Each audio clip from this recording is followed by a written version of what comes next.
Le jour se lève sur Miami. Des jolies filles, du soleil, une eau turquoise, des plages à perte de vue.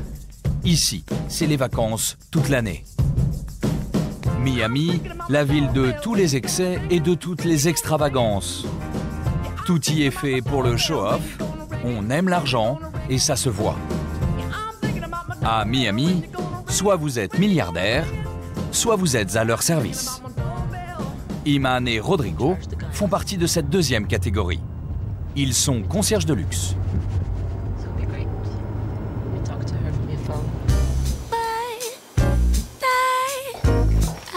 Iman et Rodrigo sont salariés d'une société qui propose toutes sortes de personnel de maison.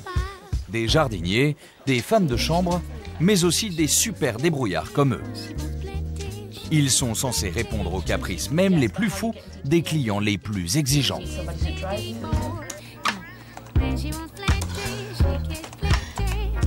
Après avoir travaillé plusieurs années dans la communication, Iman s'est lancé dans la conciergerie de luxe il y a maintenant 2 ans.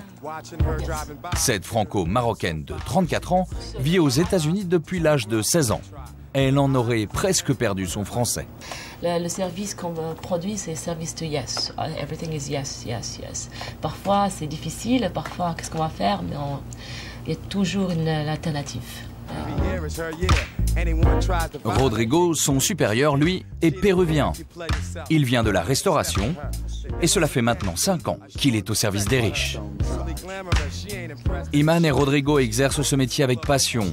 Il faut dire qu'avec ce genre de clientèle, ils en voient vraiment de toutes les couleurs. Qu'est-ce qu'on a eu comme demande bizarre dernièrement? Je me souviens plus. Mais si, souviens-toi. Il y avait ceux qui voulaient manger en pleine nuit dans les Everglades. Ah oui, ceux qui voulaient manger des queues de crocodile. Oui, ils voulaient manger dans le parc national. Ils voulaient que tout soit prêt tout de suite. C'est comme s'ils le voulaient pour hier. Pour eux, on était déjà en retard. Mais pour trouver le queue de crocodile à minuit, mais vraiment, c'était la fin du monde. Vous avez réussi ou pas? Bien sûr, bien sûr, bien sûr. La queue de crocodile à minuit, on se l'est procuré quand même. Et ils étaient contents, c'est assez contents. Et aujourd'hui, Iman doit répondre à une demande un peu spéciale.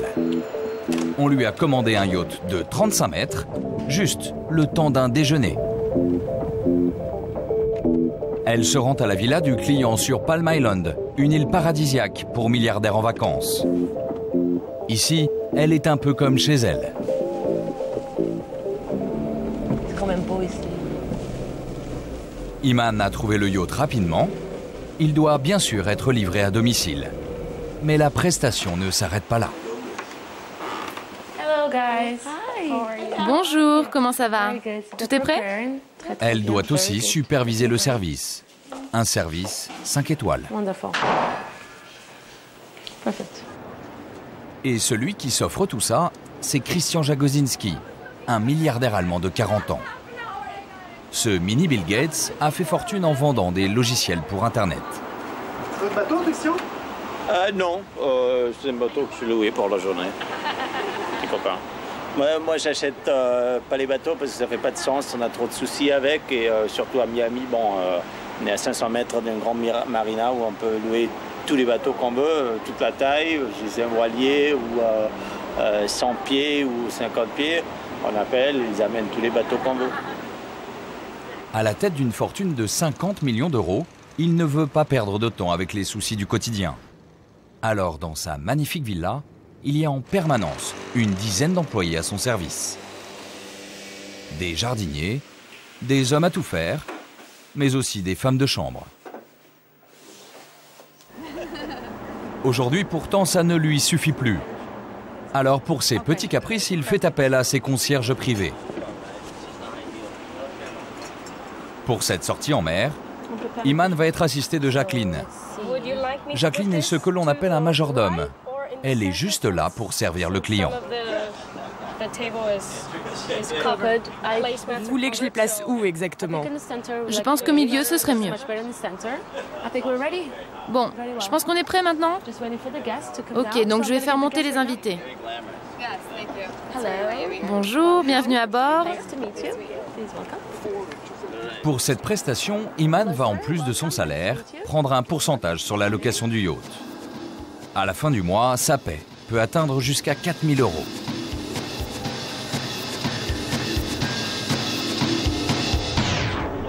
Et c'est parti pour une petite croisière entre amis dans un décor exceptionnel.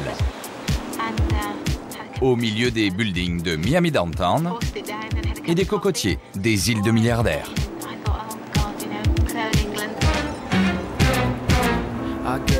Christian Jagosinski, lui, ne veut s'occuper de rien. Il est là pour profiter. Alors Iman, elle, doit penser à tout. Désirez-vous du champagne? Oui, c'est une très bonne idée. Même sur un yacht, Jacqueline n'oublie pas de respecter l'étiquette du service.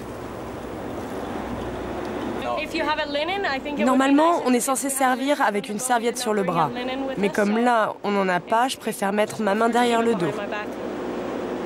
Un savoir-faire que les clients ne remarqueront même pas. Présente à moins de 4 mètres du client, Jacqueline et Iman doivent rester les plus discrètes possibles. Toujours dans l'ombre de leur patron. Le service, pour mon avis, doit être invisible au maximum. Il doit être là, il doit tout avoir préparé déjà avant qu'on a même besoin.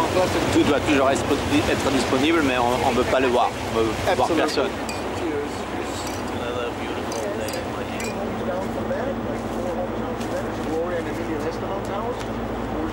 On essaie d'anticiper leur désir et ce qu'ils veulent. Ils veulent sentir qu'ils sont seuls, mais en même temps qu'ils peuvent être servis à n'importe quel moment.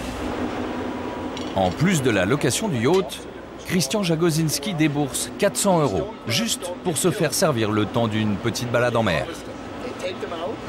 C'est le prix à payer pour satisfaire une envie de dernière minute. Vous avez décidé au dernier moment ce petit tour de yacht avec vos amis et ça s'est fait comme ça. Ouais, parce qu'après il faut aussi voir un peu le temps qu'il fait. On ne peut pas être le bateau s'il pleut. Alors si je le planifie une semaine à l'avance, qui va me dire qu'il va faire beau? C'est comme ça qu'il faut le faire. Sans ça, les moments inoubliables. Malheureusement pour nos concierges de luxe, il n'y a pas que pour les yachts que Christian Jagosinski s'y prend au dernier moment. La nuit tombe sur Miami. La croisière terminée, Iman et Rodrigo pensent pouvoir rentrer chez eux. Seulement un appel de dernière minute va chambouler leur soirée. Cette fois, le milliardaire allemand a une petite envie de dîner japonais dans sa villa. Direction le meilleur restaurant de la ville, le seul qui trouve grâce aux yeux de Christian Jagosinski.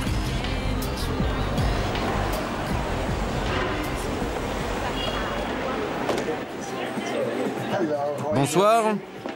Je viens pour passer une commande à emporter. Pour la commande, Rodrigo n'a pas de consigne. Seul impératif pour lui, que cela soit rapide. Il a des invités et il faut que tout soit prêt dans 1 heure. Et pour le choix, il vous fait confiance? Oui, on est arrivé à un tel niveau de confiance que maintenant, je peux choisir pour lui.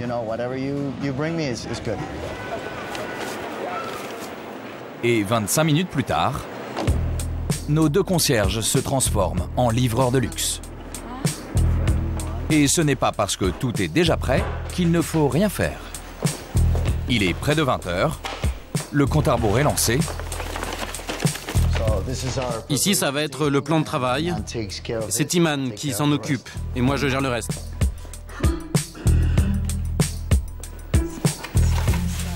Impossible de servir cette nourriture à emporter dans les barquettes. Après avoir été livreurs, ils vont maintenant se transformer en maîtres d'hôtel. Service de grand standing, verre en cristal, couvert en argent. La soupe, elle, passe des gobelets en plastique à la soupière en porcelaine. Ça change le goût, apparemment. Tu crois que ça soit un repas de grand chef? C'est un grand chef qui a cuisiné et qui a disparu. C'est ce qu'ils veulent voir. Alors que Rodrigo et Iman s'agitent en cuisine, Christian Jagosinski et ses invités prennent du champagne sur l'une des terrasses extérieures. C'est à peine s'ils ont remarqué la présence d'Iman et Rodrigo. L'heure tourne. La table est quasiment dressée, mais en cuisine, Iman n'est pas du tout prête. Alors Rodrigo commence à s'agacer. Ok, Iman, est-ce qu'il y a une autre salade? Oui, là. Ok, et la vinaigrette? Tu sais si la vinaigrette va avec? Est-ce que tu l'as goûtée?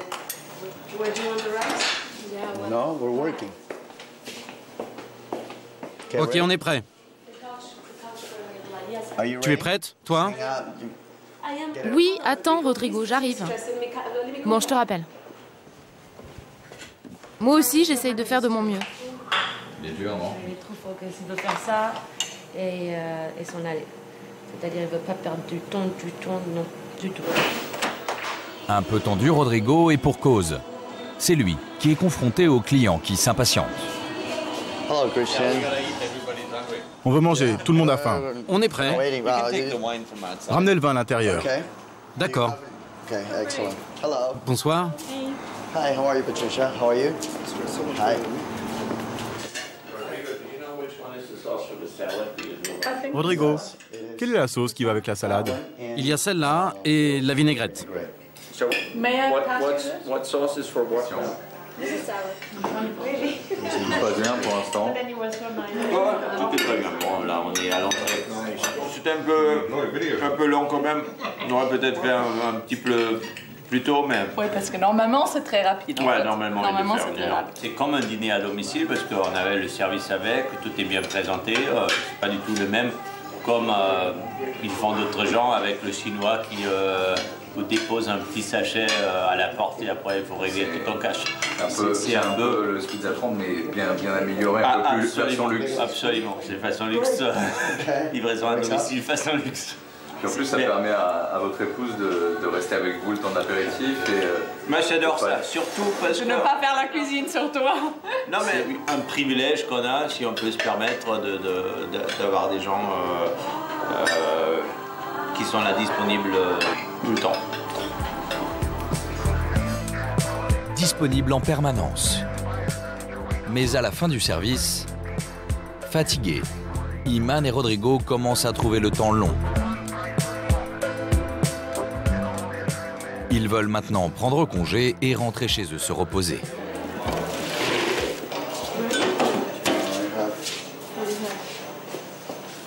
Allez, encore quelques minutes. Oui. Et on y va. Tu es fatigué, hein?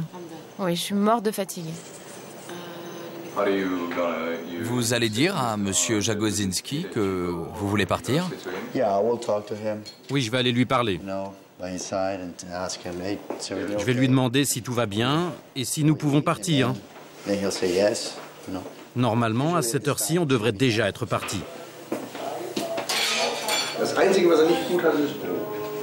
Mais difficile de trouver le bon moment sans froisser le client.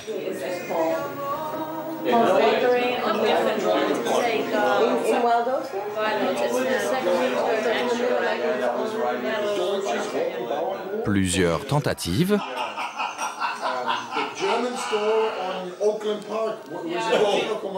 Sans succès. Cela fait maintenant 14 heures qu'ils sont sur le pont. Mais malheureusement, ils ne sont pas payés autant de présence. Il est occupé. Vous aussi, vous voulez partir? Oui, je veux vraiment partir maintenant. C'est l'heure. Il est maintenant plus de minuit, alors Rodrigo prend son courage à deux mains.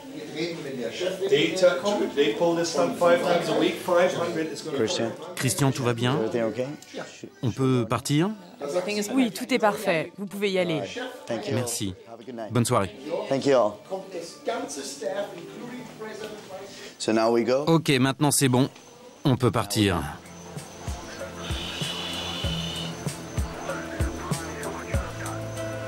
Être au service des riches, ça ne s'improvise pas. Pour former ce personnel d'exception, il existe même des écoles spécialisées.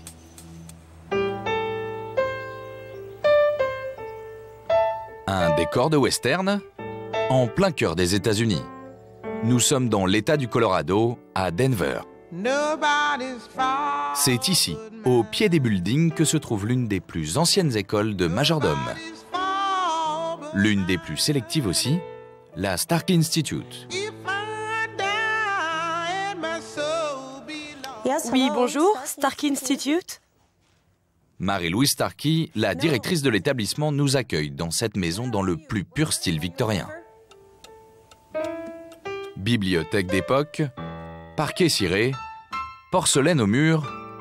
Ici, le temps semble s'être arrêté au début du siècle dernier.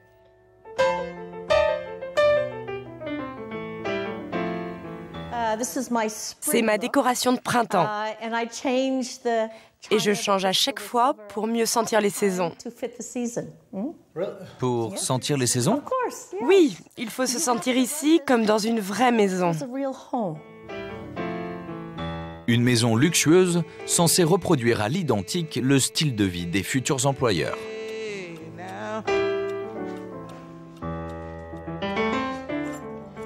Marie-Louise Starkey a 59 ans. Elle a consacré toute sa vie à former du personnel de service haut de gamme. Dans le métier, on l'a même surnommée la First Lady du service. Le service a une réputation d'esclave dans ce pays.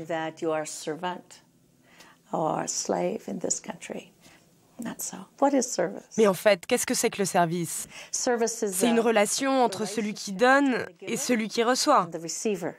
Les deux ont un rôle à jouer. Cela ne doit pas être déséquilibré. Chacun a sa place. Depuis que Marie-Louise Starkey a ouvert cette école il y a plus de 20 ans, ce sont plusieurs générations de majordomes qui ont reçu son enseignement. Aujourd'hui, tous travaillent aux quatre coins du monde pour les personnes les plus fortunées. J'ai des anciens élèves au Canada, mais aussi bien sûr aux États-Unis et à Hawaï. J'en ai même en Chine. Il y en a partout. Ils travaillent tous pour des gens très riches? La plupart d'entre eux travaillent pour des gens qui pèsent 300 millions d'euros, et même plus. 2 étages en dessous, la nouvelle promotion remplit une évaluation de connaissances sur les règles du service. Ils sont 4. Ils n'ont plus l'âge d'aller à l'école. Et s'ils sont venus ici, c'est qu'ils ont décidé de se reconvertir dans un nouveau métier. Celui de majordome en chef. Il y a David, un ancien chef cuisinier de 36 ans venu de Washington. Une ex-femme de chambre, mère de 2 enfants, Kirsten, âgée de 38 ans. Mais aussi Carlos, un chauffeur de 35 ans envoyé en formation par son patron. Enfin, il y a Craig, un militaire de la Navy. Lui prépare sa reconversion dans le privé. Il est 8 heures précises, arrivée de Debra Bullock. Cette femme va les accompagner tout au long de la formation. Avant de commencer les exercices pratiques, elle débute par une séance vidéo. Au programme, les vestiges du jour. Anthony Hopkins y joue le rôle d'un majordome qui, après 30 ans de bons et loyaux services, se demande s'il n'est pas passé à côté de sa vie.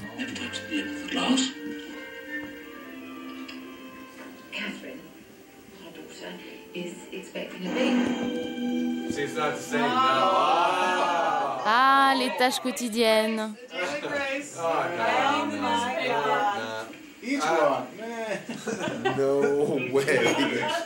Mais non, c'était le vieux temps. Aujourd'hui, on est au 21e siècle. Repasser le journal. Non mais... Pour Debra Bullock, cette projection est surtout un moyen de les faire réagir sur les fondamentaux du métier et les sacrifices liés à la profession.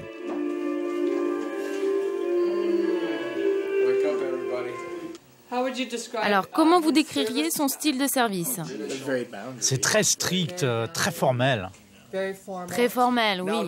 Aujourd'hui, c'est plus pareil. C'est plus international. Les étrangers qui vivent aux États-Unis veulent un service différent. Pas forcément sur le modèle du majordome anglais de la vieille école.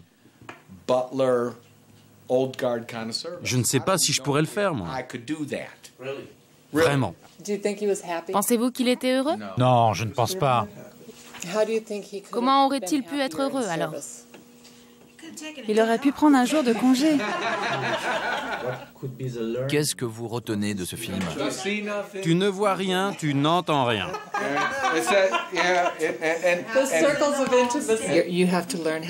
Il faut savoir penser comme la personne pour laquelle vous travaillez.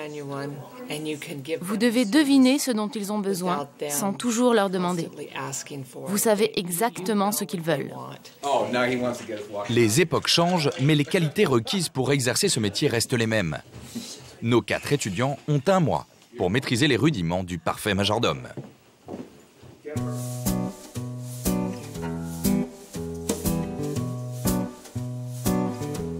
Après quelques jours de formation, l'ancien cuisinier David Schumacher commence à rentrer dans la peau de son futur métier.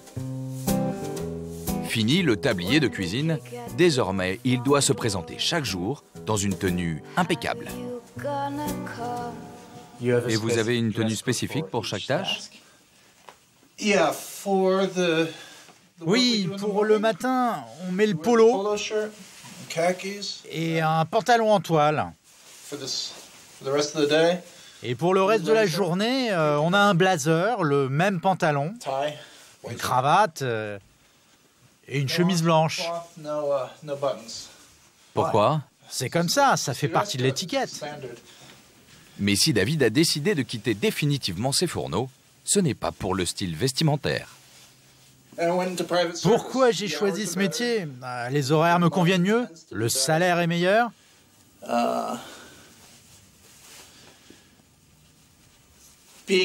Être capable de s'occuper de quelqu'un et savoir exactement ce qu'il veut, c'est quelque chose qui vraiment m'intéresse. Ce matin, David est en charge de ce que l'on appelle les daily graces, les tâches quotidiennes. J'ouvre la maison, j'allume les lumières. Tout est prêt pour la journée. Ici, ce sont les principes voulus par la propriétaire. À 37 ans, ce célibataire sait que cette école est l'une des dernières chances pour réussir sa reconversion. Une formation de 4 semaines qui coûte près de 8 000 €. Alors il a fait de nombreux sacrifices. J'ai dû mettre mon appartement en location. J'ai emprunté pas mal d'argent. Donc, j'espère travailler très vite pour tout rembourser. J'ai pas fait ce choix uniquement pour l'argent. Mais bon, ça en fait partie. J'espère vraiment décrocher un emploi avec un bon salaire. Vous serez mieux payé que votre travail d'avant? Ouais. Et le jeu en vaut la chandelle. Un chef de maison peut gagner jusqu'à 10 000 € par mois. Mais avant de pouvoir prétendre à un tel salaire, David, Kirsten et les autres doivent maîtriser toutes les tâches du quotidien, même les plus ingrates. Toujours sous la surveillance intraitable de leur prof principal.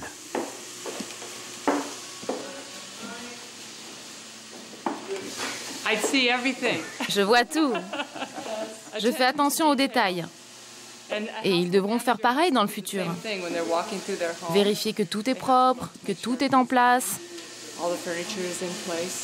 Vous savez, chaque détail est important. Il y a aussi l'épreuve redoutée du repassage. Alors, il y a plusieurs façons de faire. Soit vous humidifiez comme ça, soit vous vaporisez.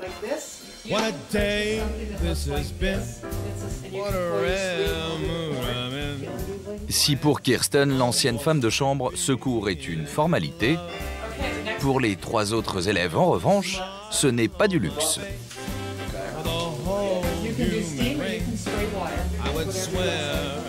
Ce côté, toujours en premier.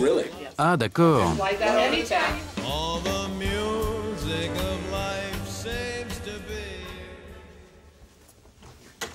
Mais les responsabilités d'un majordome en chef vont bien au-delà de l'entretien d'une maison. Ce matin, les élèves sont de sortie.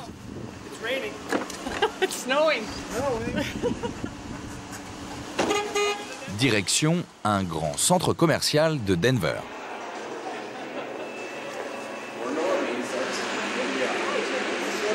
Debra Bullock va tenter de les familiariser avec les grandes marques de luxe et leur faire découvrir l'univers des riches.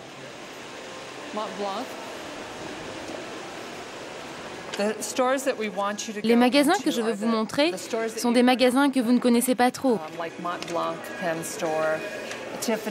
comme les boutiques Montblanc, Tiffany, Louis Vuitton ou Burberry.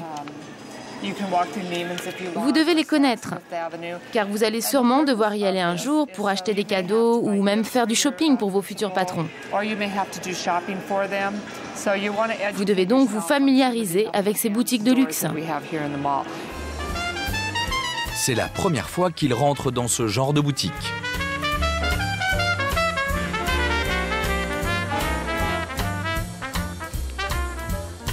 Tous sont encore sous le choc.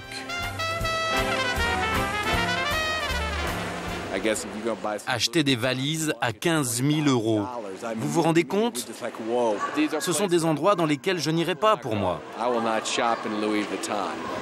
Que pensez-vous des stylos? Ouais, c'est cher. Vraiment cher? Ouais, vraiment. 300 € le stylo. Regardez le mien. Il ne coûte pas si cher. Mais il écrit aussi bien. Vous aimeriez avoir ce genre de stylo? Non, je le perdrais. Celui-ci me convient. Dépasser leurs propres sentiments et commencer à penser comme leur futur employeur, c'est tout le but de cet exercice. Un défi que Craig est prêt à relever. Pour l'instant, c'est difficile de se l'imaginer, mais je dois être professionnel et faire bien mon travail en sachant que ce n'est pas en mon nom que je vais dans ces magasins.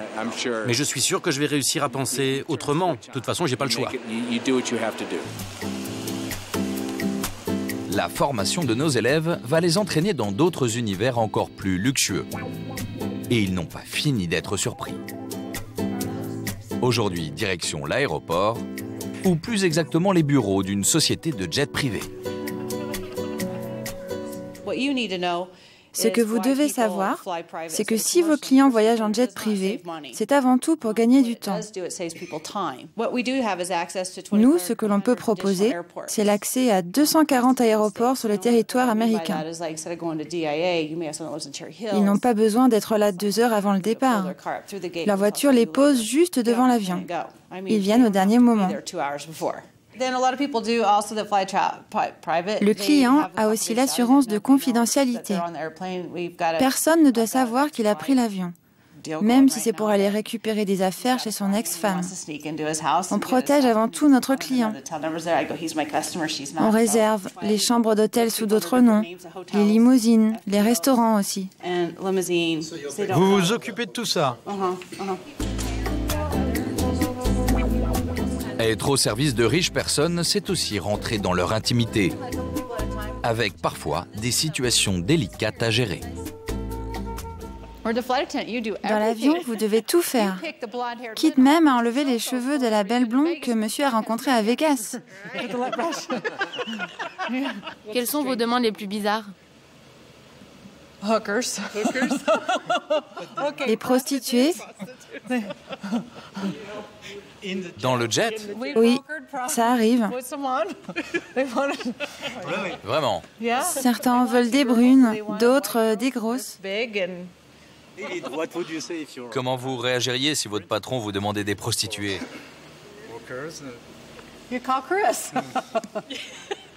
Vous diriez oui, monsieur?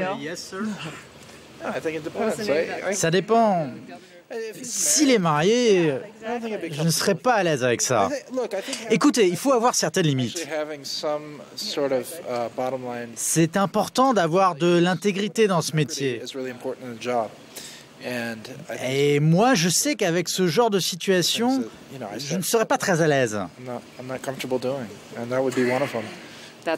C'est leur propre choix.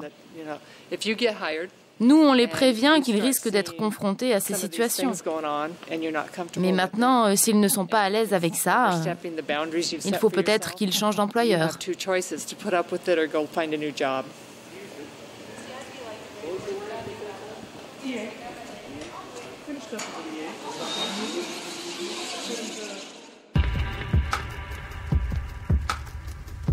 Kirsten, Craig, Carlos et David poursuivent leur formation à un rythme intensif.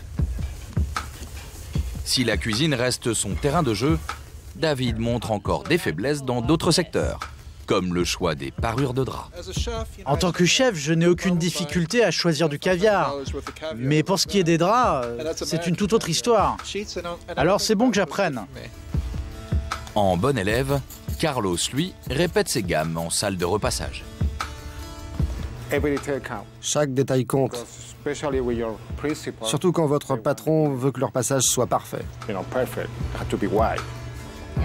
Partie avec beaucoup de lacunes, Kirsten commence à comprendre qu'elle aussi peut être à la hauteur. Maintenant, j'ai beaucoup plus confiance en moi.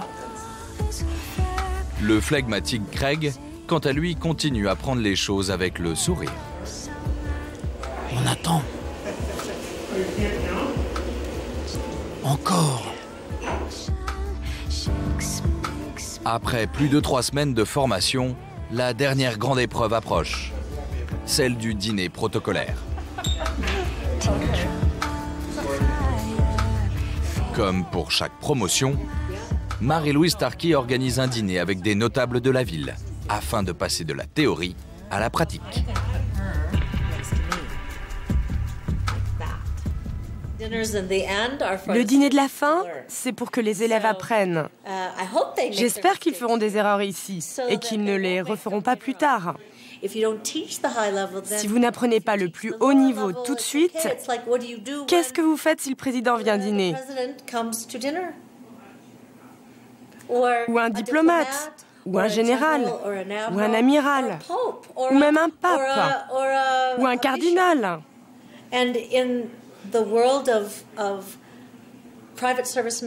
Vous savez, leurs futurs employeurs, ce sont eux.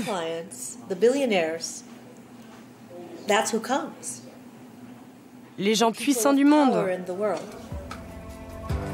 Cette épreuve n'est pas à prendre à la légère. Les élèves n'ont plus que quelques jours pour être à la hauteur.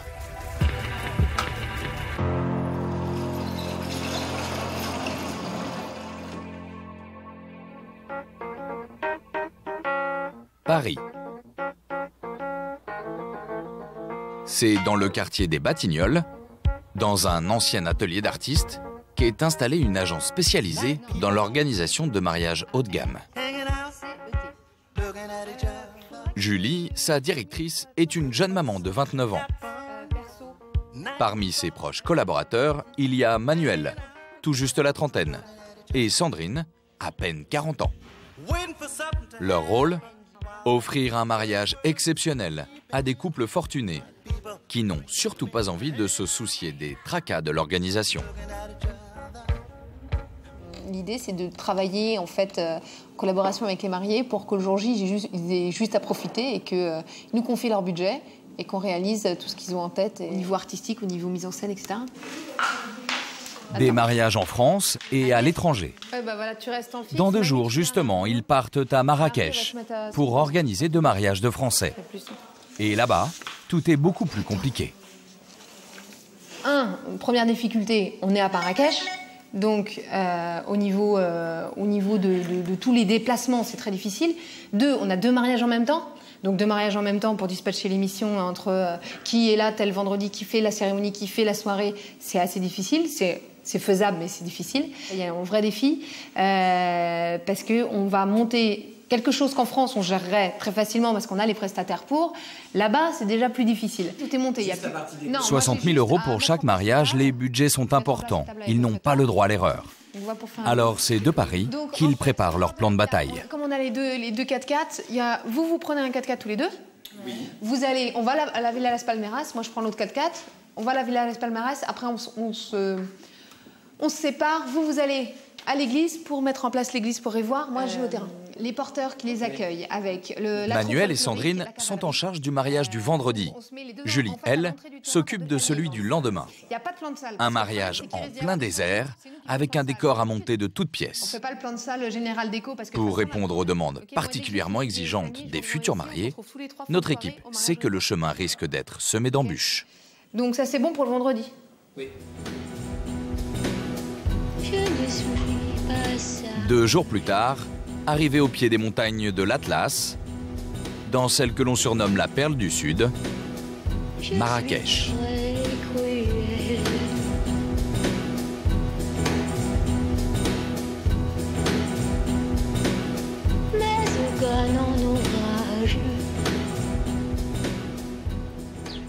Nous y retrouvons nos 3 organisateurs. Pour Julie, ce n'est pas encore le rush. Le mariage dont elle s'occupe n'a lieu que demain. Moi, je n'aurai pas le temps de manger ce midi. Moi, je veux un œuf demain. Pour Manuel, en revanche, plus que 6 heures avant la cérémonie. Rivé à l'oreillette de son portable, il est sur le pied de guerre. Ah, c'est encore lui, pardon. De toute façon, t'as un peu de lait jusqu'à 15h. Ok, bon. nickel. Nous, ce matin, avec Sandrine, aller installer l'église. Et puis ensuite, installer toute la déco en fait, de la table. On a pas mal de points techniques à faire avec le DJ. Et après, la coordination générale et l'arrivée des invités prévue 18h. Nous, on puisse déjà dans un premier temps... 2 mariages en 2 jours. Ce petit déjeuner au bord de la piscine, ce sera leur seul moment de répit. Mettre des paillettes, faire que l'univers soit sympa. Quelques heures plus tard, direction le lieu des festivités. Julie n'a que 24 heures pour transformer ce coin de désert en un endroit féerique. Alors, pas le temps de traîner. Là, en gros, on est un peu au milieu de nulle part, comme on peut le voir. Normalement... Julie semble un peu perdue. Véro ? Sur place, elle se fait aider par Véronique, sa représentante au Maroc. Ce que j'ai vu, c'est que du coup, tu vois, en face de la tente là... Ensemble, elles font le tour du propriétaire. Là, ici, la piste de danse, ok, voilà. Qui va être là. Donc du coup, tu mets le DJ là, c'est pas mal. Ici, c'est la piste de danse. Là, c'est la piste de danse. Donc là, on danse. C'est difficile à s'imaginer. Là, voilà, là, au sol, là, ici, tout ça, c'est la piste de danse. Ici, on va mettre le DJ. Là, d'accord. Et là-bas, on a fait un petit espace un peu lounge, sympa. On va pouvoir boire un petit thé, un petit open bar, ambiance un peu chicha orientale. Non, mais, tu vois ce que rien n'échappe à Julie. Tout de suite, elle remarque quelque chose qui ne lui convient pas. Une tente n'est pas bien placée, alors elle s'en plaint à Mohamed, le chef des ouvriers. Ce serait quand même que cette tente-là, même si elle est montée, je sais que je suis un petit peu tatillonne là sur ce coup-là, mais j'aimerais bien, si tu veux, que quand mes invités arrivent là-bas, ils aient vu directement sur la tente. Tu vois, donc ce qu'il faudrait, c'est que quand les invités arrivent là... Déplacer la tente ne serait-ce que d'1 mètre, pour Julie, ça va faire la différence. La tente habillée avec les bougies, tout ça, ils aient vu directement sur la tente et ils n'aient pas vu sur un dos de tente. Là, pour le coup, c'est pour que l'arrivée des invités soit royale. Et quelque part, si là, ils arrivent et qu'ils voient un dos de tente, c'est moins royal et ça fait moins Marrakech, oriental, tout ça, que si ils sont là, ils ont vu une vue directe sur le dîner. Je pense que là, ça va les scotcher.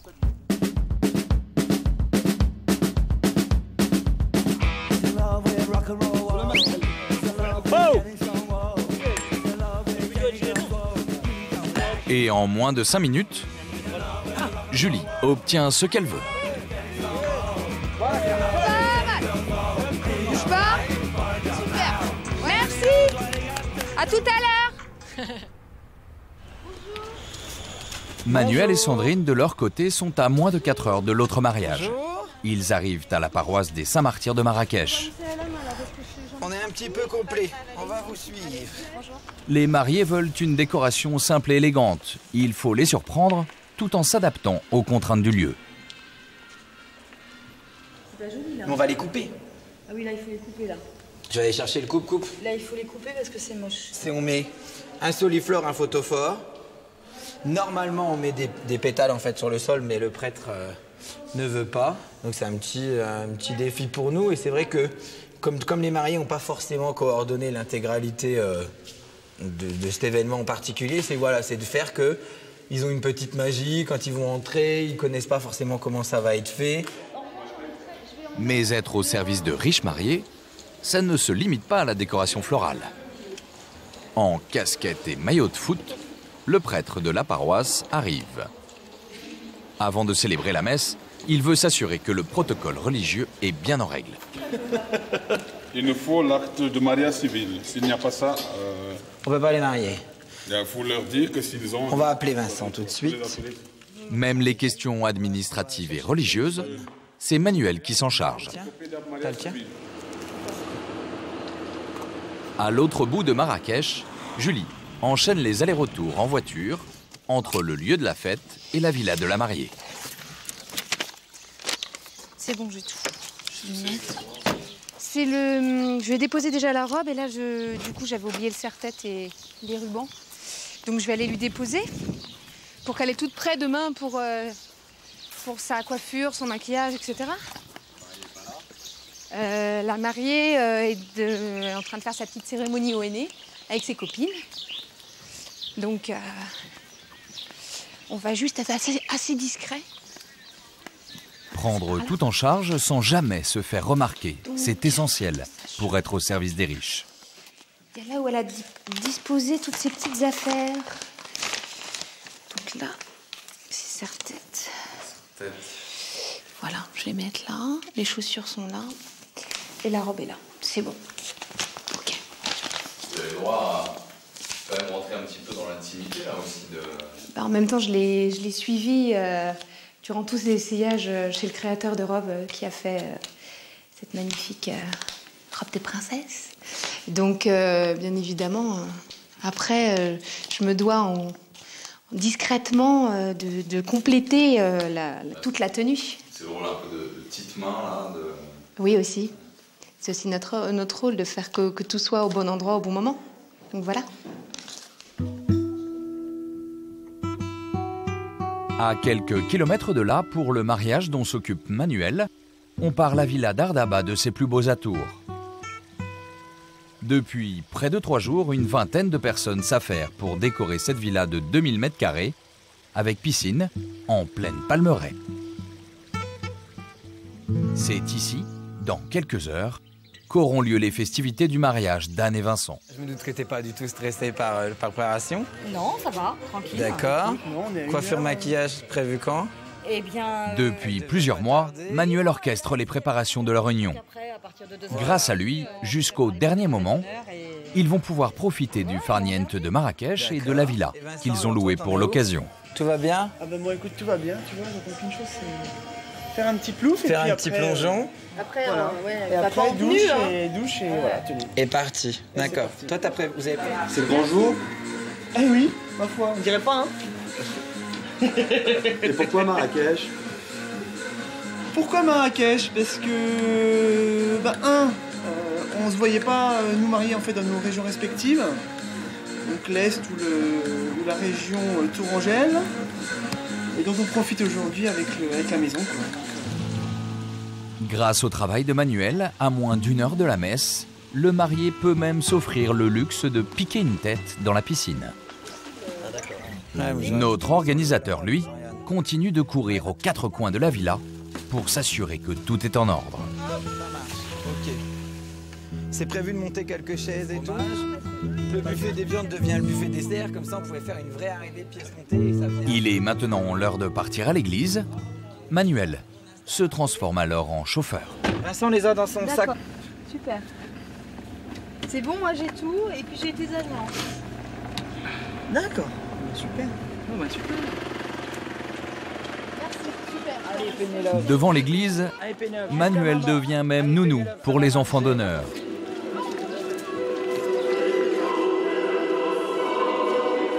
La célébration est lancée. Manuel peut enfin souffler. L'église, c'est pas toujours le moment le plus joyeux pour nous. C'est au moment où on a le temps, comme on sort d'une grosse période de stress, on a le temps de se poser un petit peu tranquillement. Ah non, mais moi je trouve ça super émouvant. Moi, j'adore. Sandrine aime bien. Ah, moi j'adore, je trouve ça super émouvant. Et... Puis c'est un moment où on voit nos mariés aussi super émus. Pour la centaine d'invités venus de Paris, il faut impressionner. Pour la soirée, Manuel a donc créé 2 moments forts.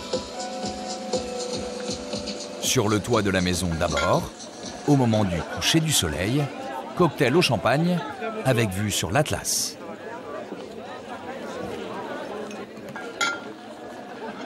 Et puis la nuit tombée, un dîner gastronomique au bord de la piscine.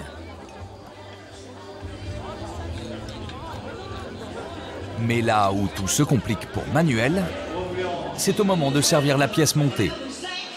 Une immense pyramide de macarons multicolores. Mais si, on passe là. On est vraiment obligé d'être à 4. En fait, on a un problème avec la pièce montée. On voudrait qu'elle arrive à côté de la piscine, mais comme on a mis les buffets, on peut pas passer. T'as pas un plateau à roulettes, une connerie? Pour arriver directement devant les mariés, Manuel ne va pas choisir la solution la plus simple. Si moi je te la solidifie là. Pas moins de 5 personnes sont là pour porter la pièce montée. Lui aussi est obligé de mettre la main à la pâte. Un vrai numéro d'équilibriste. Ah là putain, elle craque en dessous la pièce. Mais non. Mais on y va doucement les gars, allez. C'est bon. C'est bon là, on est bon. Vas-y, relève-toi Damien. Attends, avancez pas, doucement. Finalement, l'effet est réussi et les mariés conquis.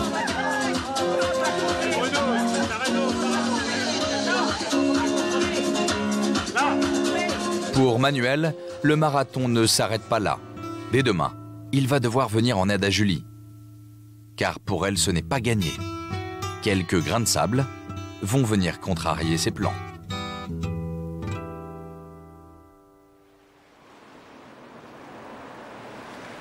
À Miami, après seulement quelques heures de sommeil, Iman est déjà de retour au bureau. La première de ses priorités, ouvrir ses mails pour vérifier si un des clients n'a pas une nouvelle lubie. À peine le temps de boire son café, que c'est déjà reparti. Cette fois, le milliardaire allemand veut faire un tour en hélicoptère. Iman appelle Rodrigo en renfort.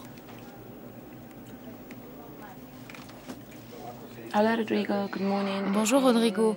Je sais qu'il est tôt, mais est-ce que tu peux me rappeler pour me confirmer l'email concernant l'hélicoptère? Monsieur Jagosinski le veut pour 16h aujourd'hui. Donc s'il te plaît, rappelle-moi vite pour me tenir au courant. Merci beaucoup. A priori, trouver un hélicoptère à Miami, ce n'est pas très compliqué. Il suffit juste d'y mettre le prix. Seulement voilà, Christian Jagosinski ne fait jamais rien comme tout le monde. Il veut que son hélicoptère se pose juste à côté de chez lui, sur son île. Et là, c'est beaucoup plus compliqué. Je suis en train de parler au manager de sécurité de Fisher Island et c'est lui qui va me donner la permission de faire ou bien autre option ou une autre idée. Sans eux, on peut pas atterrir. Grâce à son réseau et à force de persuasion, Iman obtient le droit de faire poser l'hélicoptère au pied de la villa de Christian Jagosinski. Ok, parfait. Merci beaucoup. On est prêt pour 16h. Je vous rappelle avec les coordonnées bancaires.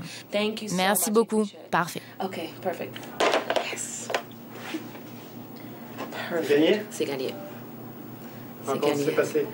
Très bien. Sécurité nous a donné la permission. Tout va bien. À 4h, on commence. Mission accomplie pour Iman. Du moins, c'est ce qu'elle croit. Iman? Son assistant a une mauvaise nouvelle. Iman? On a reçu un email de Christian. Il demande si on a vérifié qu'il pouvait le piloter lui-même. Donc je vais demander à Iman si c'est possible. Christian Jagosinski ne veut pas seulement que l'hélicoptère se pose sur son île, voilà maintenant qu'il veut lui-même le piloter. Et cela, Iman ne l'avait pas du tout prévu. Elle commence à perdre patience. Attends, qu'est-ce qu'il veut prouver? Il veut montrer qu'il sait décoller et atterrir? C'est possible ou pas, Iman? C'est possible, tout est possible dans la vie, mais en même temps, c'est la dernière minute et on nous demande quelque chose d'incroyable. C'est-à-dire, ils nous demandent de louer un hélicoptère, basically. C'est pas aller hélicoptère. C'est pas juste un tour en hélicoptère. C'est ça. Il veut faire un tour en hélicoptère, ça fait longtemps qu'il ne conduit pas. Il a envie de faire un cours d'hélicoptère, comme nous parfois on veut louer en vélo ou faire un pique-nique. Tout le monde a ses goûts. Et faire un tour en hélicoptère, c'est tout à fait normal dans ce milieu. Après des dizaines de coups de téléphone, Iman trouve la solution. Aucun caprice ne lui résiste.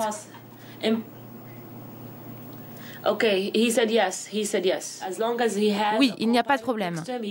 Tant qu'il y a un copilote avec lui, il pourra le piloter. Ok, donc on se retrouve là-bas. On part d'ici tout de suite. Il est quelle heure là? Il est 3 ans. Yalla. Il est près de 16 heures. Christian Jagosinski n'a qu'une idée en tête, piloter son hélicoptère. Je voulais envoyer un hélicoptère avec pilote qui fait tout, mais ça ne m'intéresse pas. Alors si déjà je vole, je veux l'utiliser pour m'entraîner. Il faut s'entraîner de temps en temps, c'est comme la moto, sinon ça devient dangereux. Mais arrivé sur place, le milliardaire va vite déchanter. Rodrigo semble préoccupé.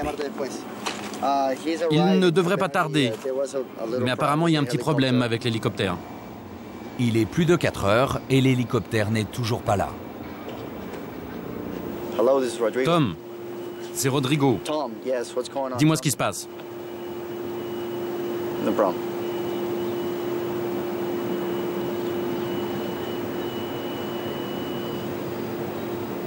Souci, non? Ouais, je ne sais pas du tout pourquoi ils ne viennent pas. Bizarre. Donc il y a un vrai problème. On peut pas le faire alors. L'hélicoptère est au sol.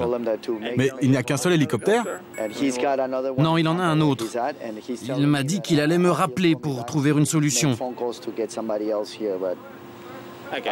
Allez, laissez tomber. Je vais appeler d'autres gens aussi pour voir ce que je peux faire. Moi, il paraît que ça va pas le faire là. C'est quand même une frustration, finalement. C'est les problèmes à Miami.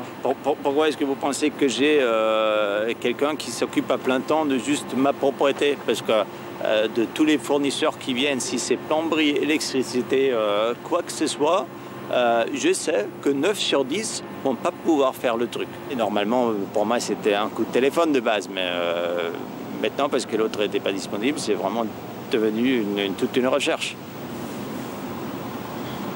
Ça vous fait perdre votre temps quand même. Ouais, bon, c'est bête. Hello Phil, how are you? Christian Jagosinski est furieux. Il est même prêt à repartir.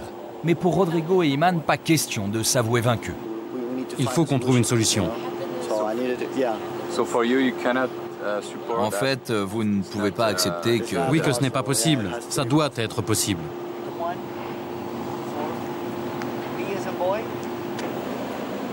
L'hélicoptère ne peut pas décoller. Mais Rodrigo et Iman n'ont plus d'un tour dans leur sac. Ils vont en trouver un autre. Ok, merci.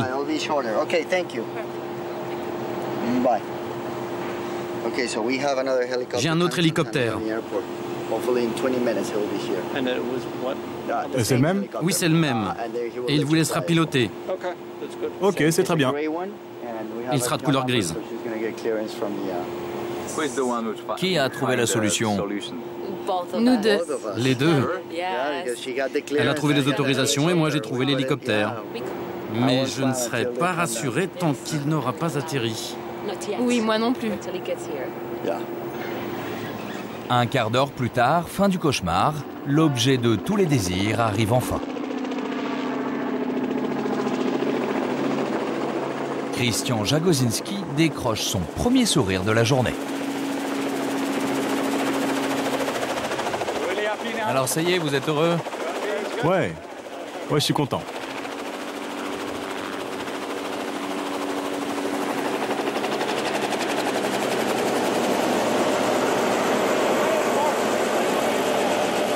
Ça y est, c'est sûr là.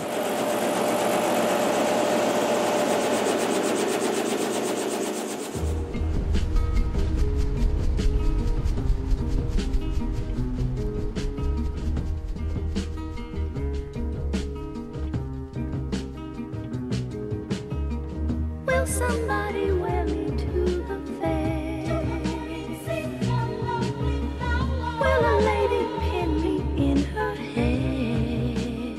est comme un oiseau, on peut aller où on veut. C'est formidable, moi ça me plaît énormément.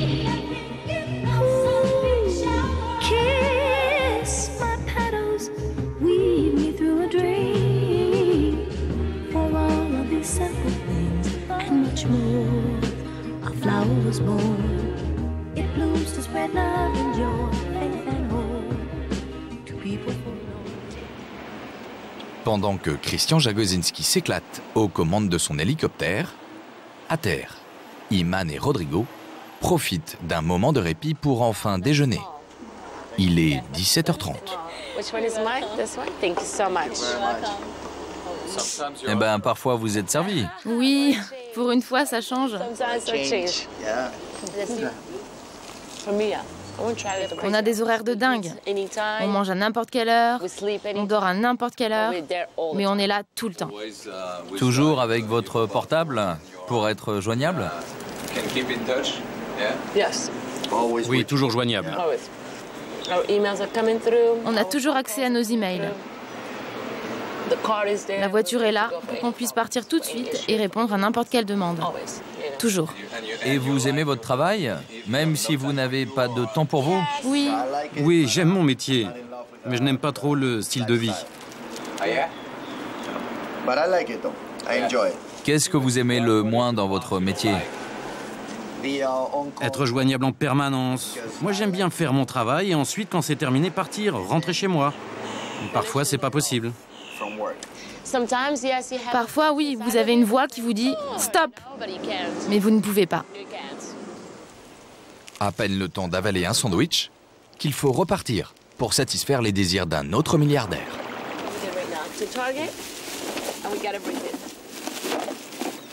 Cette fois, il prépare une réception dans une superbe villa de 3 étages sur Star Island.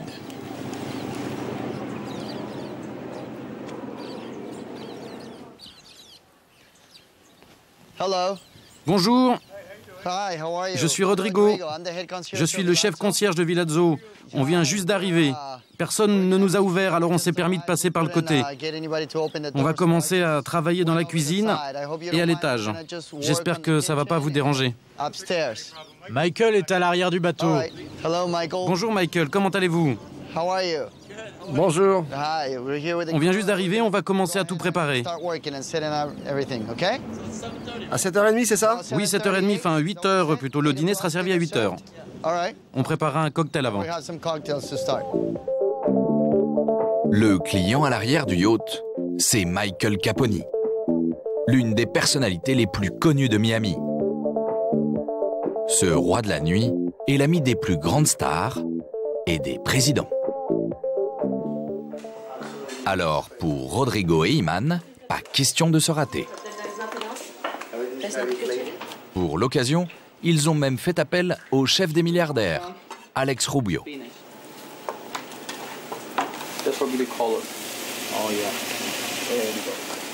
Vous avez l'habitude de cuisiner pour les riches personnes de Miami? C'est mon travail. Et les affaires marchent bien? Il y a beaucoup de travail à Miami.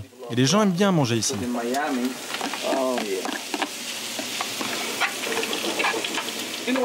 Vous savez depuis quand je suis levé? Depuis 4 heures ce matin. J'ai préparé une fête pour 200 personnes aujourd'hui. Et aussi un déjeuner pour 250 personnes. J'ai fini et je suis arrivé ici. Il est quelle heure là? 18 heures. Et je continue. J'adore. C'est difficile de les satisfaire? Oui, c'est difficile. Aujourd'hui, il y a une difficulté supplémentaire. Le client veut être servi sur le toit terrasse de sa maison. 3 étages à monter et à descendre tout le long de la soirée. Alors, Iman et Rodrigo ont fait appel à 2 serveurs supplémentaires. Il y a Emilio et Jacqueline. En tout, ils vont être 6 personnes aux petits soins des invités. Il est 19h30 et les amis de Michael Caponi arrivent. Jacqueline, elle, n'est pas encore prête. Pourquoi vous courez? Parce que je suis à la traîne. Oui, je suis en retard.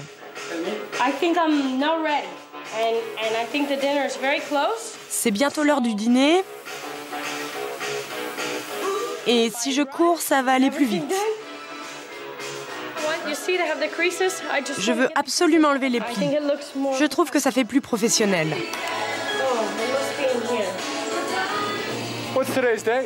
Autour de la piscine, pour patienter, un copain de Michael Caponi s'amuse comme il peut.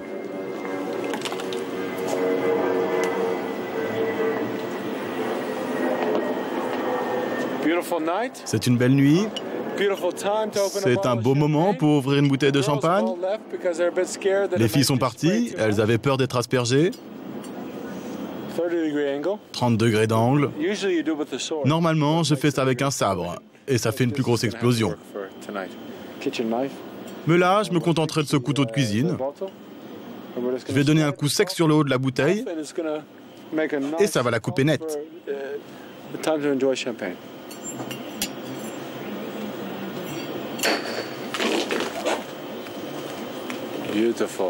C'est beau, hein? Magnifique. Allons boire un verre de ce champagne rosé. Quel beau bruit, hein?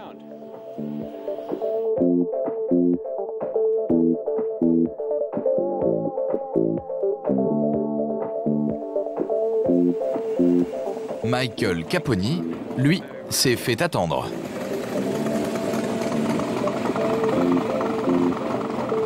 Il est allé chercher une amie, et tel une star, il arrive en dernier.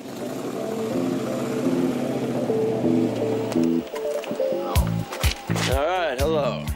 On est sur une île qui s'appelle Sunset Island, sur Miami Beach. Et 4 îles privées qui s'appellent Sunset Island. Et c'est one of them. C'est rare d'avoir la chance d'avoir ce genre de villa ici. Il y a 800 maisons, surtout Miami, qui sont sur l'eau. Alors, un peu rare. C'est un privilège. Voilà, 3 millions et demi de gens qui habitent ici.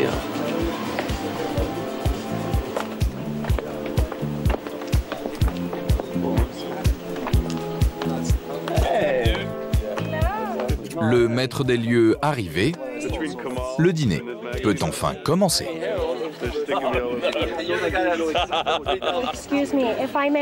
Je vous prie de bien vouloir m'excuser. En entrée ce soir, nous vous proposons un millefeuille de tomates au fromage de chèvre, enveloppé dans son papier de riz.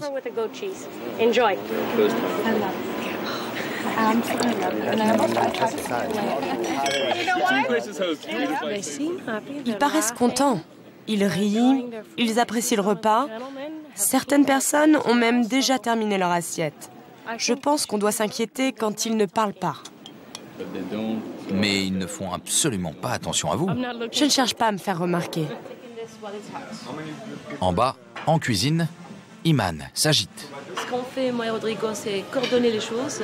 C'est-à-dire, je suis ici en bas, il me dit que c'est OK de servir la table, et c'est ce que je fais. Et pour eux, ce soir, c'est une soirée physique.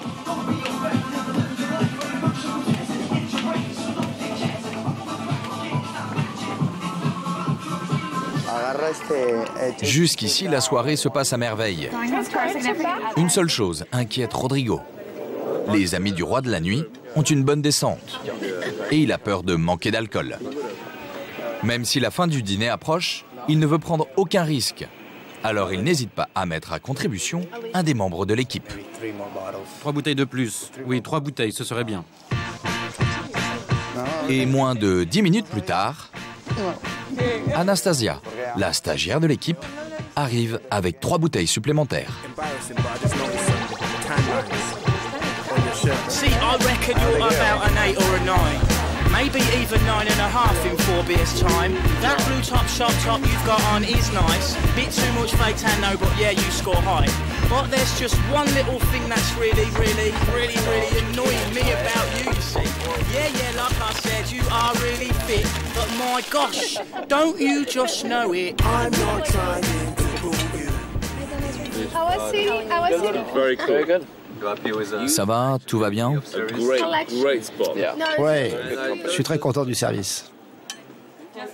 Finalement, les inquiétudes de Rodrigo n'étaient pas fondées. Il leur restera même quelques bouteilles.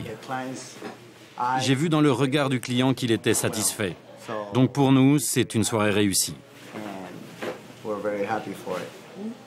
Pour Iman et Rodrigo, la soirée est un succès. Il y en a un, en revanche, qui est moins heureux. C'est le chef. Vous avez vu mon couteau? C'est le type qui a ouvert les bouteilles de champagne avec. C'était mon petit bébé. Il est cassé, vous voyez? C'est toujours comme ça avec ce genre de clientèle? Ils font ce qu'ils veulent? Oh oui. Il va falloir que je le remplace.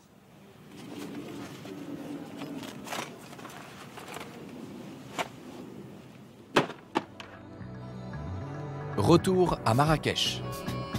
Julie, l'organisatrice de mariage de luxe, est à l'arrêt. Perdue, en pleine Palmeraie. D'accord, mais pour toi, il y a combien de temps depuis la route? Il y a 5 minutes, 10 minutes? Je vois pas tout ça sur mon plan. C'est la merde. Là, je le sens pas, hein. Je te le dis, hein.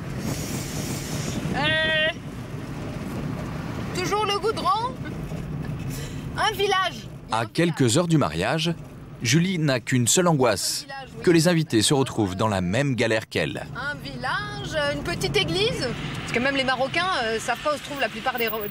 Donc après, pour s'orienter, c'est un peu difficile. Si même les locaux connaissent pas la route, nous, on n'est pas près de la connaître. Alors, pour guider les invités, elle a préparé des petits panneaux d'indication. Bon, on va en mettre un là. On va pas voir grand-chose. À mon avis,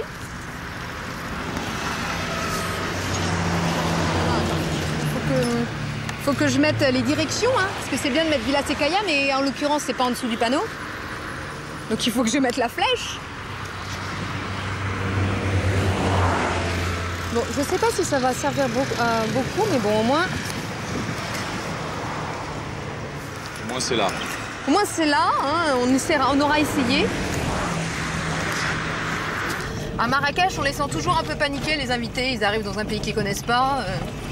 Ils sont pas toujours très sûrs de tout ce qui va se passer. Donc forcément, ils vous appellent plein de fois pour s'assurer que tout se passe bien comme convenu. Pour au final rajouter un repas cachère ou ah tiens, il nous faudrait un lit bébé, il nous faudrait une babysitter, il nous faudrait un hôtel, il nous faudrait un avion, il nous faudrait changer notre transfert, il faudrait un taxi, il faudrait quoi. Donc, on fait. En plus de se soucier du bien-être des invités, Julie doit régulièrement se rendre sur les lieux de la soirée afin de vérifier que les ouvriers sont dans les temps. Donc, ils ne respectent pas toujours les conducteurs. Donc, le tout, justement, c'est de garder son calme et de trouver les solutions à tout. C'est un peu ça aussi notre boulot, c'est d'encaisser tout le stress des mariés vis-à-vis du montage et de la préparation d'un mariage de cette ampleur. Donc voilà, donc à nous de rester zen, de rester serein quoi qu'il arrive et d'être réactif.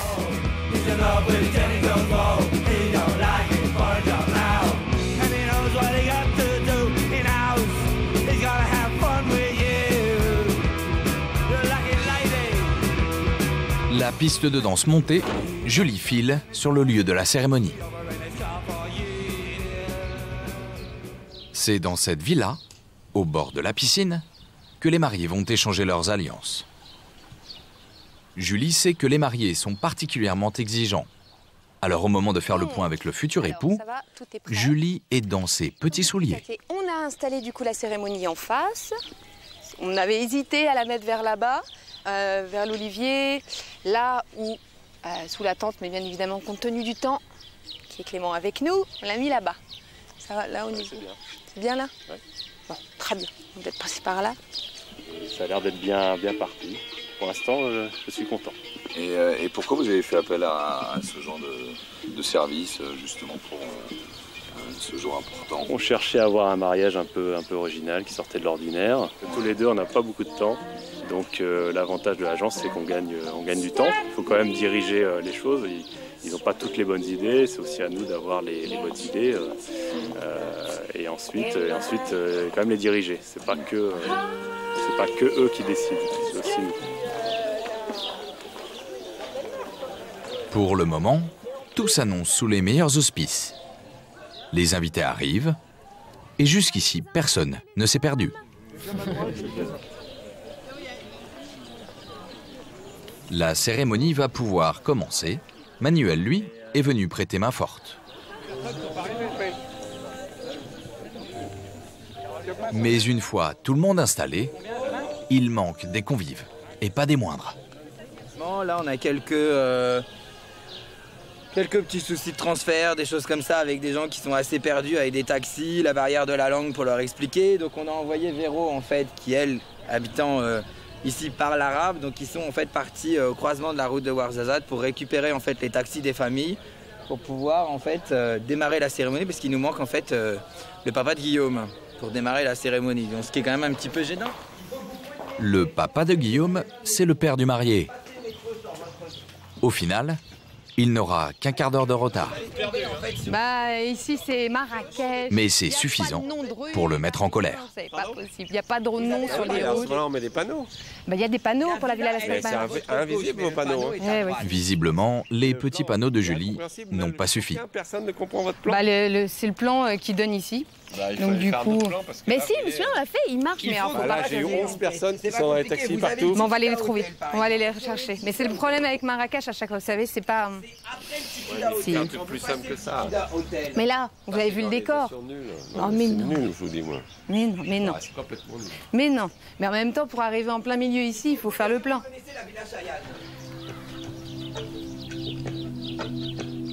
Julie va tenter de rattraper le coup en faisant du zèle auprès de la mariée. On va pas pouvoir la consommer. Je m'arrange un tout petit peu la robe et le voile. Alors, tenez, comme ça. Tenez. Vous bougez tout le monde. Ne bougez pas. Ne bougez pas. Oh, maman. Quelques instants avant des moments d'émotion. Le moment d'émotion, ça a déjà commencé depuis longtemps. Ah bon? Regardez, j'ai l'impression que j'ai un jupon qui me tient, là, qui n'est pas tombé par terre. Voilà. Non, c'est bon. C'est bon, non, il est sur ma jambe. Bon, attendez. C'est bon, c'est bon. Allez-y, je vais voir et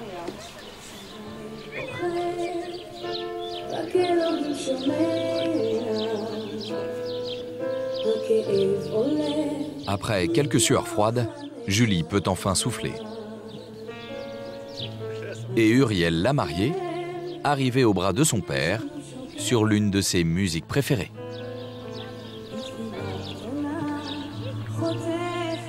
Pas le temps d'assister au consentement des époux, Julie doit retourner sur les lieux de la fête.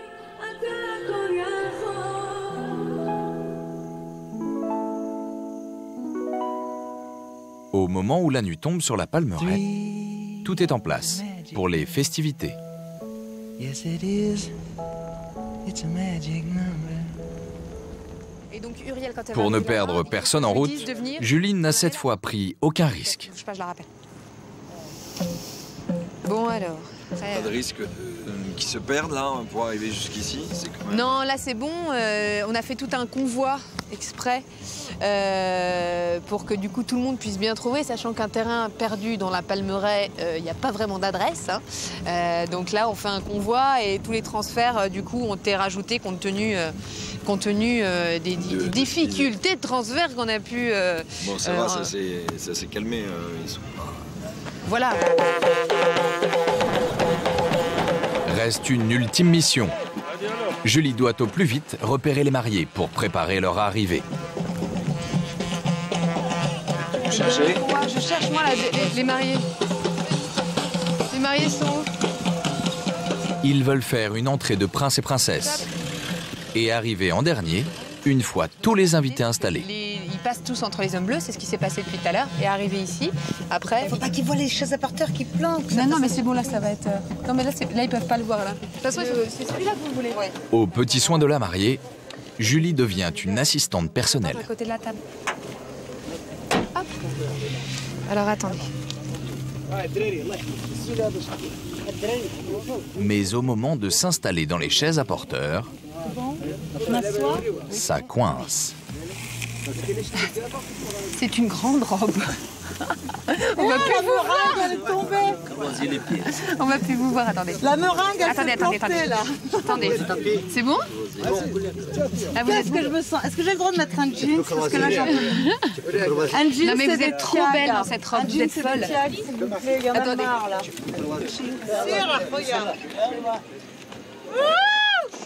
Vous saviez que c'était prévu ça ou c'est une surprise? Oui, ça c'était dans le scénario.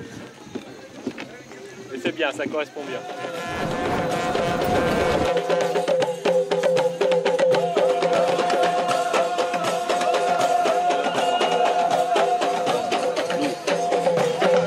Donc ça c'est bon, mission accomplie. Et puis de toute façon, même s'il y a toujours des hauts, des bas, il y a toujours des choses à régler au dernier moment, c'est ça notre métier. Le but c'est d'apprendre jour après jour et de devenir parfait au final. Parce qu'il demande tout le temps la perfection.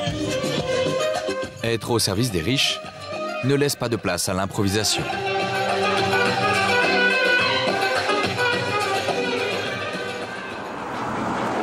Loin des palmiers marocains, à Denver, c'est l'effervescence.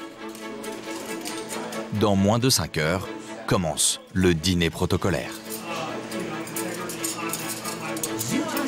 Avant l'arrivée des invités, c'est le moment des derniers réglages.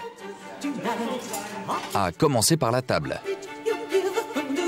Un grand dîner, c'est avant tout une table parfaitement dressée.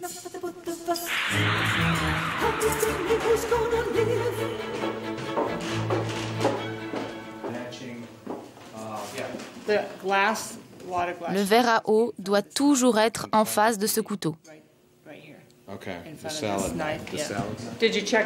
Vous avez bien vérifié l'alignement des verres? Pourquoi c'est si important d'avoir une jolie table? Parce qu'ils aiment bien montrer leurs belles argenteries. Nos élèves doivent donc bien savoir dresser la table.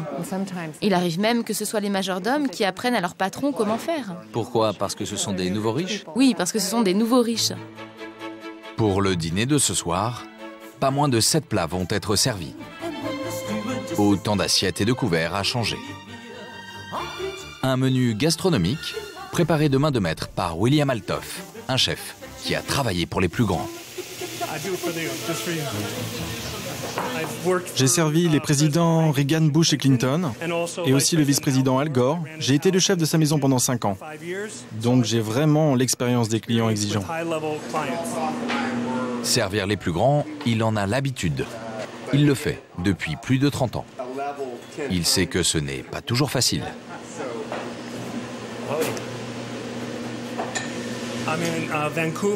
Une fois, j'étais à Vancouver. Je n'étais pas dans la cuisine. J'étais serveur. Et je m'approche pour servir le président Yeltsin. Je m'apprête à servir le vin.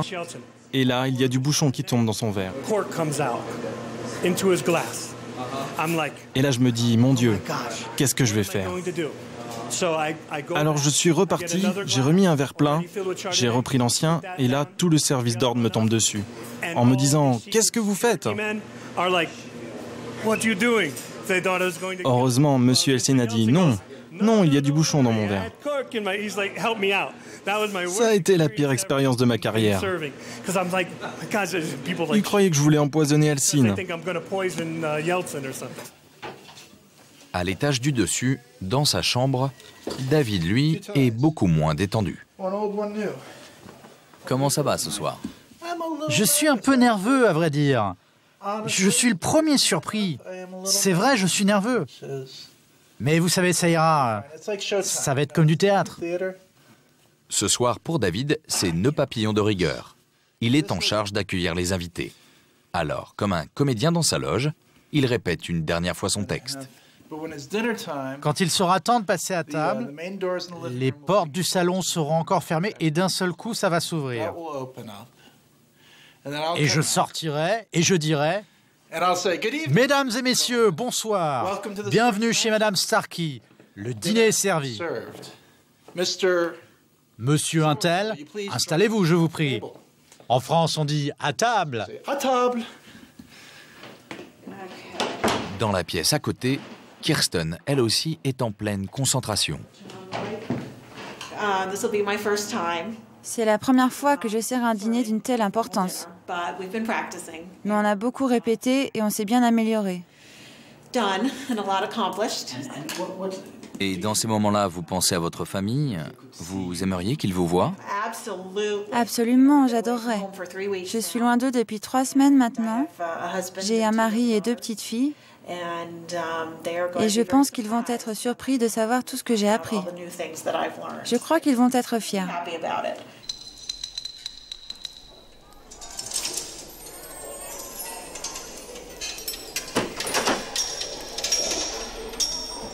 Comment vous vous sentez? Nerveux.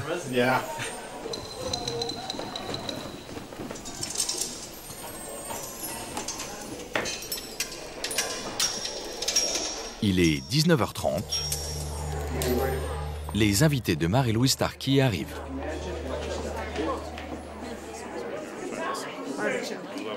Est-ce que je peux vous voir tous? Avant le début du dîner, Mary-Louise Starkey donne ses dernières consignes. C'est magnifique. C'est une parfaite mise en place de printemps.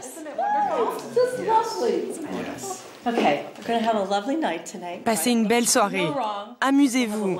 Faites-vous plaisir.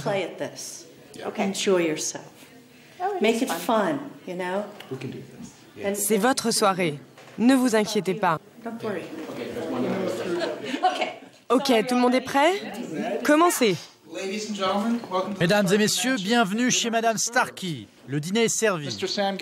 Monsieur Sangelis, voulez-vous rejoindre la table? Lisa Greaser, will you please join us?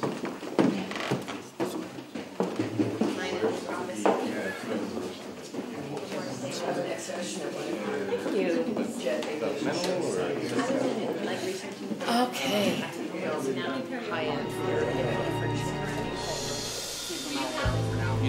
En cuisine, c'est le coup de feu. Maintenant que les invités sont installés, il ne faut pas les faire attendre trop longtemps.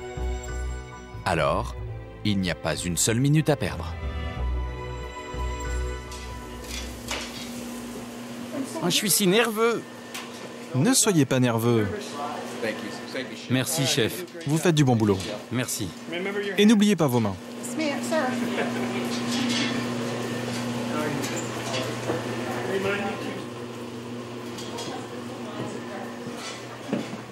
Pour ajouter une difficulté supplémentaire à cet exercice, Mary-Louise Starkey leur a demandé de servir en miroir.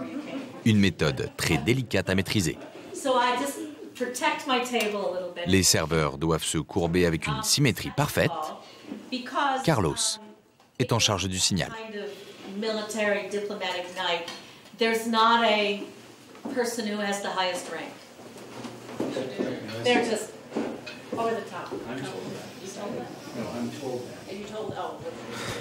Alors, comment ça s'est passé? Très bien. En fait, c'était pas si terrible. Mais bon, ça ne fait que commencer. Comment savez-vous quand vous devez apporter les plats? Monsieur Shoemaker est positionné à la porte pas loin de Madame Starkey et ensemble ils ont mis au point un code. C'est elle qui décide à quel moment il faut lancer les plats. Quand elle fait signe à Monsieur Shoemaker, il donne un petit coup de pied dans la porte battante et comme tout le personnel est de l'autre côté, on sait qu'il faut se préparer.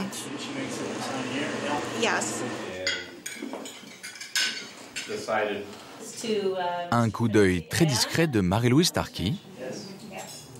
Maintenant, suffit à déclencher le coup de pied.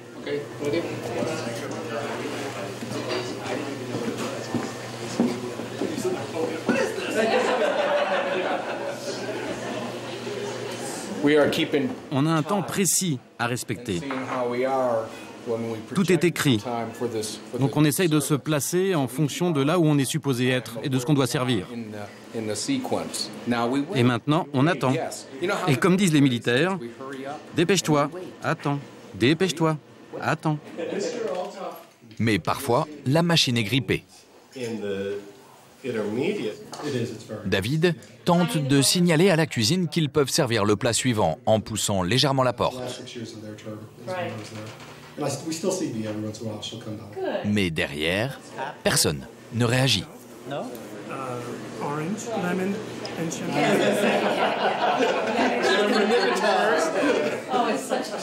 Petit moment de solitude. David devra s'y reprendre à 3 fois. Fort heureusement, les convives ne s'en sont même pas aperçus. Et un service qui ne se fait pas remarquer, c'est l'assurance d'un dîner réussi. La nourriture, c'est un élément, mais ce n'est pas le plus important. Le plus important, c'est le service. Comment ils débarrassent, la communication entre les serveurs. La nourriture, ce n'est rien à côté. Vous pouvez avoir un repas médiocre, si le service est parfait, la nourriture devient meilleure. Alors, pour ne commettre aucun impair et faciliter la communication entre cuisiniers et serveurs, ils ont reproduit un plan très détaillé de la table. Les noms des invités sont inscrits comme ils sont placés à table. S'ils ont des allergies ou des préférences, c'est précisé.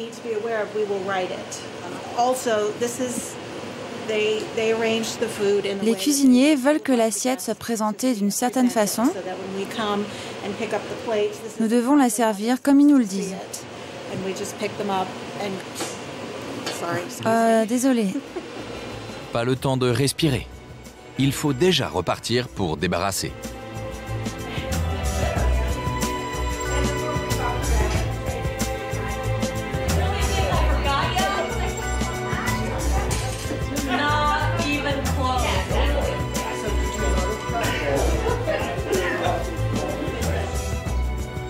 Jusqu'ici, les élèves n'ont commis aucune faute. Il leur reste à réussir la dernière étape pour que ce dîner soit parfait.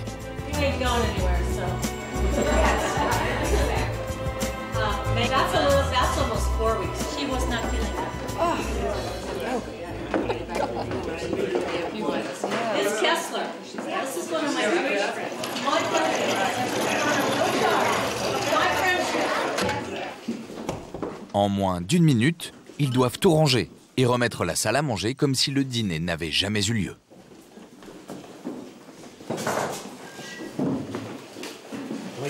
Pourquoi vous devez faire ça si vite? On rouvre les portes et tout est propre. C'est la petite touche personnelle.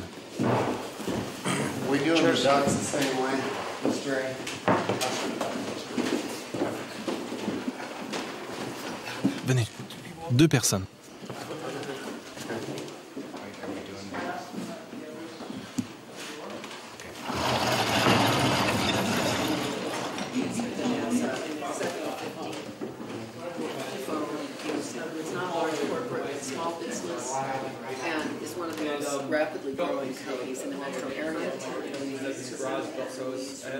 À présent, ils peuvent regarder.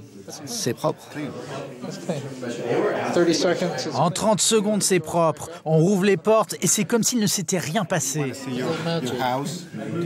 Est-ce que vous pensez qu'ils l'ont remarqué? Vous savez, si nous avions laissé la porte ouverte sans débarrasser, là, ils l'auraient remarqué. À la fin du dîner, comme au spectacle, c'est l'heure du salut.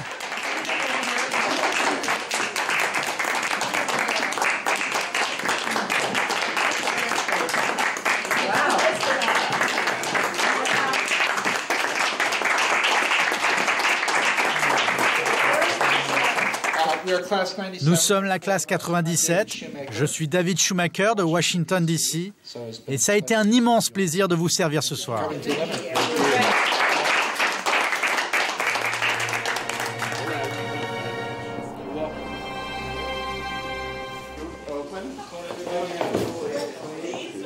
Leur examen de passage est un succès.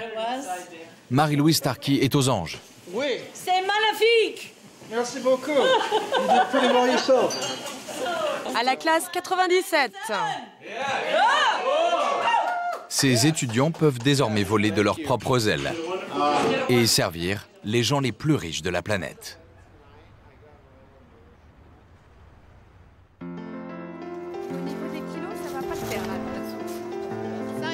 L'été de Julie, Manuel et Sandrine est rythmé par les cérémonies. Chaque week-end, ils partent en France ou à l'étranger répondre aux attentes de jeunes mariés.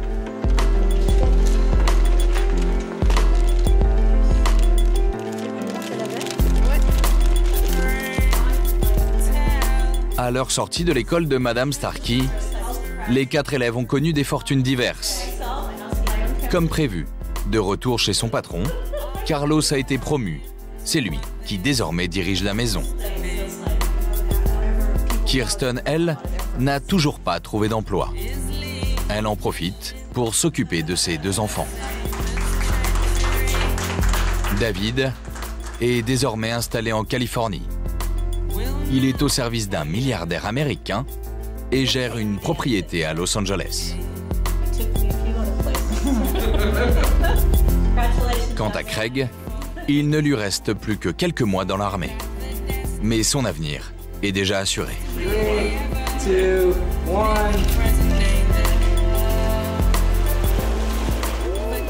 Après 3 mois sans congé, Rodrigo a enfin pu prendre quelques jours de repos. Avec son ami, il profite enfin de la plage et du soleil de Miami.